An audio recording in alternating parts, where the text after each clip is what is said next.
रेगिस्तान में रहता था, बहुत बीमार, कोई पंख नहीं, खाने पीने के लिए कुछ नहीं, रहने के लिए कोई आश्रय नहीं था। एक दिन एक गरुड़ उधर से गुजर रहा था। उस बीमार और दुखी पक्षी ने गरुड़ को रोका और पूछा, तुम कहाँ जा रही हो? प्लीज चैनल को लाइक और सब्सक्राइब जरूर कर ले। गरुड़ ने उत्तर दिया, मैं स्वर्ग जा रहा हूँ। बीमार पक्षी ने कहा, कृपया मेरे लिए पता करें, मेरी पीड़ा कब तक समाप्त हो जाएगी? गरुड़ ने कहा, निश्चित ही मैं पता करूँगा।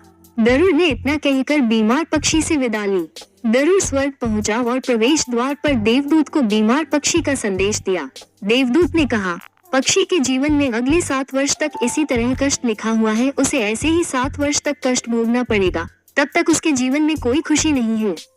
गरुड़ ने कहा, जब बीमार पक्षी यह सुनेगा तो वो निराश हो जाएगा, क्या आप इसके लिए कोई उपाय बता सकते हैं? देवदूत ने उत्तर दिया, उससे कहो कि इस वाक्य को हमेशा बोलता रहे, इन सब के लिए भगवान तेरा शुक्र है। पक्षी गरुड़ से फिर मिला तो गरुड़ ने उस स्वर्गदूत का संदेश दिया। 7-8 दिनों के बाद गरुड़ जब फिर उधर से गुजर रहा था, तब उसने देखा कि पक्षी बहुत खुश था, उसके शरीर पर पंख हो गए थे। उस रेगिस्तानी इलाके में एक छोटा सा पौधा लगा हुआ था, वहाँ पानी का एक छोटा सा तालाब भी बना हुआ था। चिड़िया खुश होकर चहचहा रही थी। गरुड़ चकित था। देवदूत ने कहा था कि अगले 7 वर्षों तक पक्षी के लिए कोई खुशी नहीं होगी। इस सवाल को ध्यान में रखते हुए गरुड़ स्वर्ग के द्वार पर देवदूत से मिलने पहुंच गया।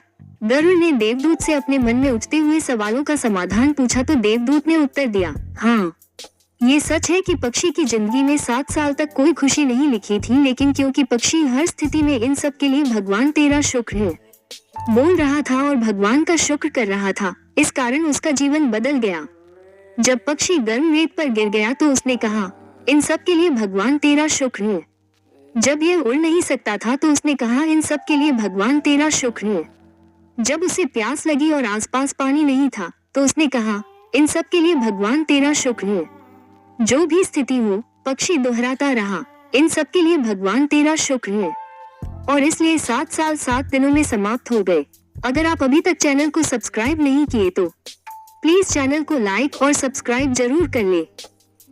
मैंने ये कहानी जीवन को महसूस करने, सोचने, स्वीकार करने और देखने के तरीके में एक जबरदस्त बदलाव महसूस किया। मैंने अपने जीवन में इसको अपना लिया। इन सब के लिए भगवान तेरा शुक्र है। इसने मुझे मेरे विचार को मेरे जीवन में शिफ्ट करने में मदद की, जो मेरे पास नहीं है। उदाहरण के लिए, अगर मेरा सिर दर्द करता है तो मुझे लगता है कि मेरा बाकी शरीर पूरी तरह से ठीक और स्वस्थ है और मैं कहता हूँ, इन सब के लिए भगवान तेरा शुक्र है, और मुझे लगता है कि सिर दर्द मुझे बिल्कुल परेशान नहीं करता। उसी तरह मैंने अपने रिश्तों, वित्त, सामाजिक जीवन, व्यवसाय और हर उस चीज का उपयोग करना शुरू कर दिया जिसके साथ मैं संबंधित हो सकता हूँ, जिसके साथ भी मैं संपर्क में आया। मैंने इस कहानी को सबके साथ साझा किया और इस कहानी से उनके व्यवहार में भी एक बड़ा बदलाव आया। इस भगवान के शुक्राने का मेरे जीवन पर वास्तव में गहरा प्रभाव पड़ा।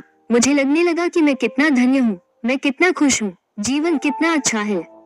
ये कहानी पसंद आई हो तो प्लीज चैनल को लाइक और सब्सक्राइब और शेयर जरूर कर ले। जय श्री राम जरूर लिखिए।